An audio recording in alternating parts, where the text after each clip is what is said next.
Babalot na nga ng kasamaan nitong si Farah dahil hindi niya matatanggap ang katotohanan na talagang talo na siya at nawala na sa kanyang lahat. Wala na rin ang kanyang anak na inaasahan na siyang makakatulong sa kapagbawi nga dito kay Darius.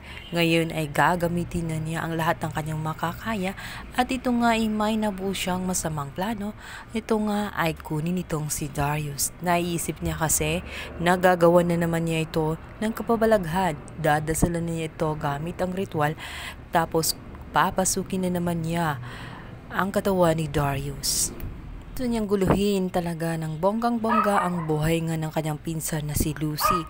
Dito nga ay magugulat na lang itong si Lucy sapagkat hindi na siya makikilala ng kanyang asawa dahil nga sinapian na naman itong si Farah. Si Farah nga ay magpapanggap na si Darius. Lilinlangin niyang muli ang kanyang pinsan na si Lucy nang sa ganun makamit ang buhay na gusto niya. Gusto niya ng marangyang buhay at masaya. Ayaw niyang magdusa kahit na sa kabila ng kasalanan na kanyang ginawa, ayaw niya itong harapin ng makakahalata na nagpapanggap itong si Farah na si Darius. Maliban na lamang kung makikita siya nitong si Berta dahil meron nga siyang third eye at dito nila malalantad ang katotohanan na muli ay naisahan na naman sila ng kanyang pinsan na si Farah.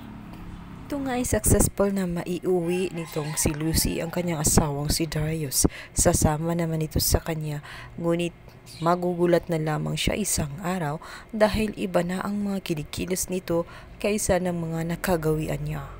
Dito na ay magdududa namang muli itong si Lucy.